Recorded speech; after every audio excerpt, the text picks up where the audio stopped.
Hello guys, welcome to my new video. तो हम पढ़ रहे थे कक्षा 12वीं का विषय गणित का अध्याय नंबर 3, जिसका नाम था मैट्रिक्स। उसके हमने लगभग 9 टॉपिक क्लियर कर लिए हैं। ये हमारा 10वां टॉपिक है, जो है सममित आव्यूह। सममित आव्यूह क्या होते हैं? सिमेट्रिक मैट्रिक्स एक वर्गाव्यूह ए सममित कहलाता है यदि ए डैश बराबर ए वापस आ जाए। सममिताव्यूह के लिए क्या होना जरूरी है? वर्ग होना जरूरी है। वर्गाव्यूह क्या होता है? जिसमें स्तंभों और पंक्तियों की संख्या बराबर होती है। तो एक सममिताव्यूह में मुख्य विकर्ण से समान दूरी पर स्थित अवयव बराबर होते हैं, अर्थात ए बराबर ए आई जी एम इंटू एन सममित हो तो ए आई जी और ए आई जी बराबर होते हैं, यानी कि पंक्तियों और स्तंभों की संख्या बराबर होती है। उदाहरण के लिए ये हमारे पास एक मैट्रिक्स दिया है, तो हमें क्या ज्ञात करना है कि ए डैश बराबर होता है ए के। ये हमारे पास मैट्रिक्स दिया है, ए डैश बराबर है ए के। तो इसको अगर हम ऐसा लिख देंगे, क्योंकि चेंज करना होता है, ये ए डैश दिया है, हमें ए ज्ञात करना है, तो इसको हम लिख सकते हैं, जो पंक्ति है उसको स्तंभ में कन्वर्ट कर देंगे 1 3, और जो स्तंभ उस पंक्ति में कन्वर्ट कर देंगे तो 1 3 हो गया, 3 2 3 2। अब देख सकते हैं कि ये बिल्कुल सेम है। हमने क्या किया है, पंक्ति थी, पंक्ति को स्तंभ बना दिया, ये पंक्ति थी, इसको स्तंभ बना दिया। तो ए डैश बराबर ए आ जाए तो वो सममित आव्यूह कहलाता है। फिर हमारे पास दूसरा है विषम सममित आव्यूह। एक वर्गाव्यूह ए विषम सममित आव्यूह कहलाता है यदि ए डैश बराबर माइनस ए आए। और यहाँ पर हम सारे प्लस के मिल रहे थे,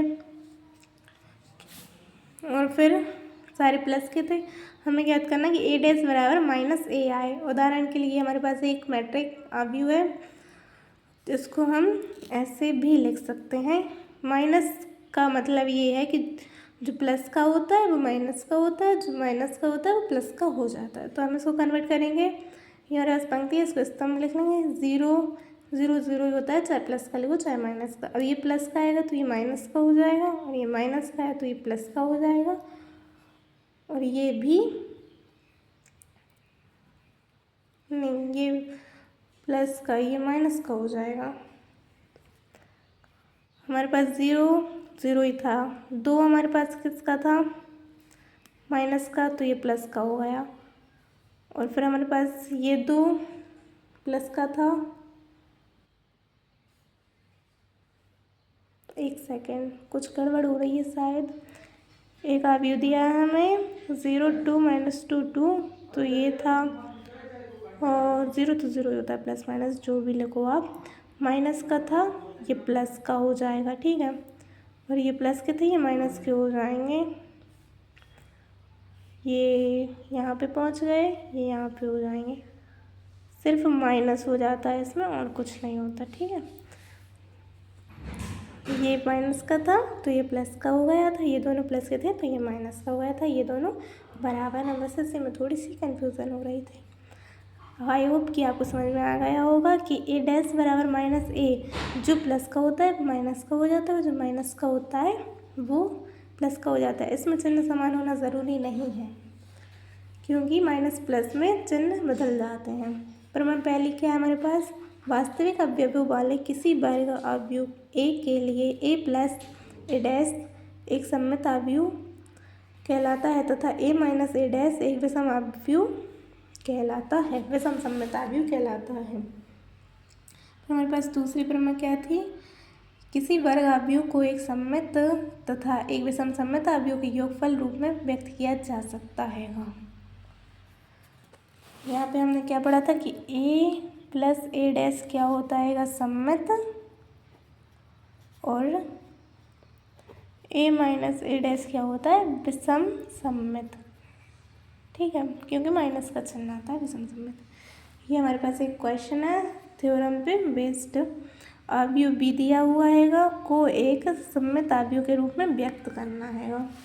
सममित आव्यूह के रूप में व्यक्त करने के लिए क्या करेंगे? ए प्लस ए डैश, क्योंकि बी दिया है तो हम बी लिख लेंगे ए की जगह पर। फिर हम दोनों को प्लस, सबसे पहले प्लस करना होगा, क्योंकि हमने योगफल पढ़ाएगा आव्यूह का, इसलिए हम बी प्लस बी को, बी डैश को प्लस करेंगे। बी डैश कैसे ज्ञात करना होता है? जो पंक्ति होती है उसको स्तंभ में कन्वर्ट कर दो, और जो स्तंभ होता है उसको पंक्ति में कन्वर्ट कर देते हैं। ठीक है, इस प्रकार से हम इन्हें लिख लेंगे और उसके बाद इनका प्लस कर देंगे तो हमारे पास ये आंसर आ जाएगा।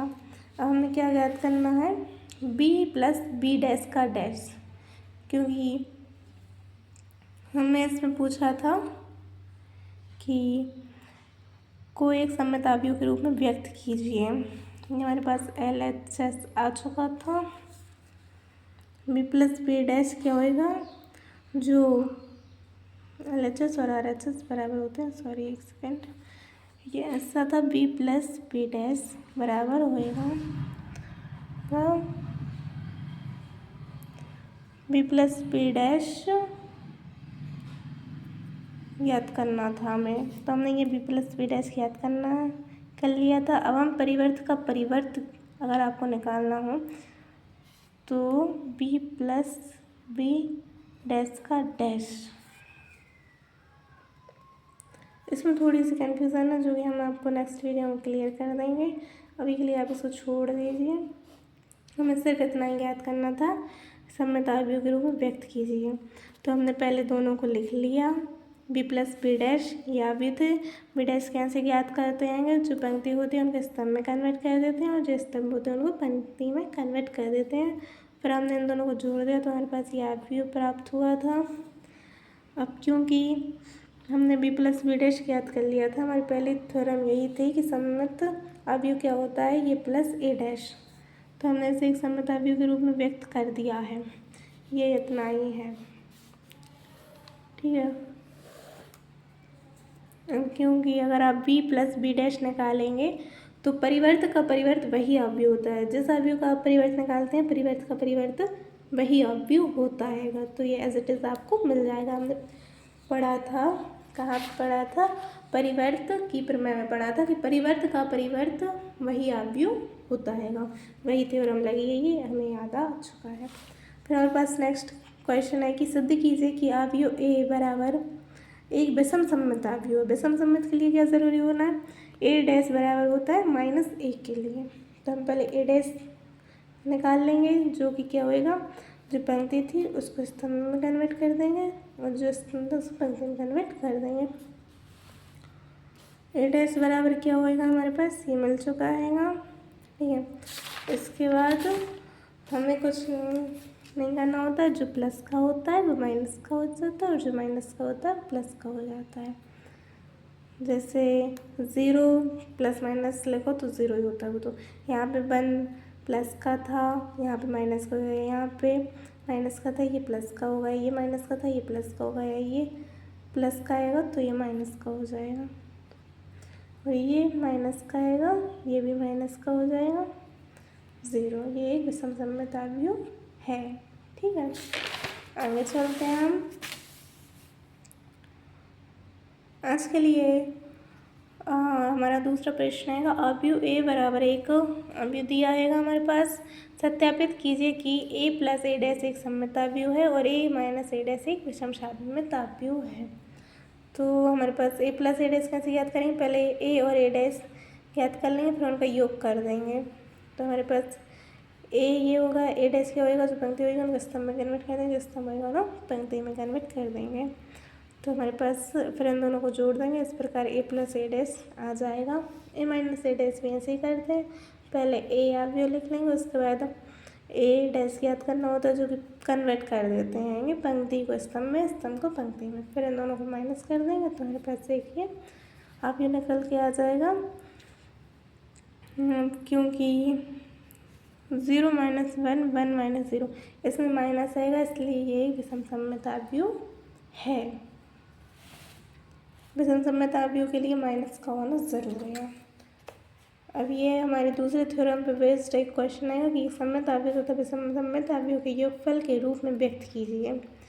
हमें याद करना है b प्लस बी डैश, तो b प्लस बी डैश कैसे कहते हैं, b ये अवयव दिया है, b डैश कैसे निकालते हैं, जो पंक्ति होती है उनको स्तंभ में कन्वर्ट कर देते हैं और जो स्तंभ होते हैं उनको पंक्ति में कन्वर्ट कर देते हैं। फिर हम इन दोनों को प्लस कर देंगे, प्लस करने पर हमारे पास ये एक अवयव निकल कर आएगा। ऐसे ही सेम हम b माइनस बी डैश भी याद कर लेंगे और फिर इस थ्योरम के थ्रू हमें LHS ये ज्ञात करना आएगा बी आव्यूह। तो फिर हम क्या करेंगे कि 1/2 का आंसर में गुणा कर देंगे, इधर भी इसका गुणा कर देंगे। गुणा करने पर ये हमें प्राप्त होगा, ये हमें प्राप्त होगा, इन दोनों को प्लस कर देंगे क्योंकि बीच में प्लस का निशान है इसलिए। तो हमारा जो आव्यूह बताना था कि ये सममित तथा विषम सममित आव्यूह के योगफल के रूप में व्यक्त करना था, ये हमें वापस बी निकल कर मिल जाएगा। हमारे पास ये वापस बी आ जाएगा इन दोनों को ऐड करने पर। हमें सिद्ध करना था कि बी को एक विषम सममित आव्यूह तथा सममित आव्यूह के योगफल के रूप में। इस प्रकार हमारे पास ये आ जाएगा। नेक्स्ट हमारा आएगा समसमाव्यूह आइडेम्पोटेंट मैट्रिक्स। एक वर्गाव्यूह ए समसमाव्यूह कहलाता है यदि A² बराबर A आ जाए, A का स्क्वायर करने पर वापस A मिल जाए। समसमाव्यूह के लिए क्या होना ज़रूरी है? वर्गाव्यूह होना ज़रूरी है, यानी कि पंक्ति और स्तंभों की संख्या बराबर हो तभी वो समसमाव्यूह कहलाता है। उदाहरण के लिए हमारे पास A का आव्यूह दिया है, A² ज्ञात करना है हमें, तो हम इन दोनों का गुणा कर देंगे। गुणा करने पर हमें देखिए वापस से वही आव्यूह मिल जाएगा, 3 - 3 2। गुणा हम कैसे करते हैं? हमने सीखा था कि पहली पंक्ति का पहले स्तंभ से 3 का 3 से, फिर 2 का 3 से, फिर 3 का 2 से, फिर 2 का 2 से, ऐसे हमने गुणा किया था। गुणा करने पर हमें एज इट इज़ वही का वही आव्यूह प्राप्त हो गया। फिर नेक्स्ट आएगा प्रतिकेंद्रित आव्यूह इनवॉल्यूटरी मैट्रिक्स। एक वर्गाव्यूह ए प्रतिकेंद्रित कहलाता है यदि A² बराबर I यानी इकाई आव्यूह है, तत्समक आव्यूह निकल कर आ जाए तो। उदाहरण के लिए हमारे पास एक आव्यूह है वो, इसका हम गुणा करेंगे तो हमें इकाई आव्यूह मिलता है। इकाई आव्यूह होने के लिए क्या ज़रूरी था? जो विकर्ण है वो इकाई आव्यूह होगा। किसी आव्यूह का विकर्ण इकाई आव्यूह, किसी आव्यूह का विकर्ण इकाई होगा तो वो इकाई आव्यूह कहलाएगा, ये परिभाषा थी उसकी। फिर नेक्स्ट हमारे पास है शून्य सम आव्यूह। एक वर्गाव्यूह m घात का शून्य सम कहलाता है यदि a की पावर m बराबर 0 हो। a की कितनी पावर क्यों न कर लो, अगर वो 0 के बराबर आ जाएंगी तो शून्य सम आव्यूह कहलाता है। तो उदाहरण के लिए हमारे पास एक मैट्रिक्स है, घात 2 का शून्य सम आव्यूह है। इसमें घात 2 है क्योंकि 2/2 का मैट्रिक्स है। 2 बार लिखेंगे तो 2 बार लिखने पर हमें ये शून्य आव्यूह प्राप्त होगा। फिर नेक्स्ट है लांबिक आव्यूह। एक वर्गाव्यूह ए लांबिक कहलाता है यदि a करो या a करो I के बराबर आ जाए तो वो लांबिक आव्यूह कहलाता है। ये हमारा चैप्टर का ओवरव्यू यहाँ पर समाप्त होता है। अब हम करेंगे कल से NCERT के प्रश्न सॉल्व 3rd चैप्टर के। तो मिलते हैं अगली वीडियो में, तब तक के लिए bye bye, take care, good night, Radhe Radhe, thank you for watching.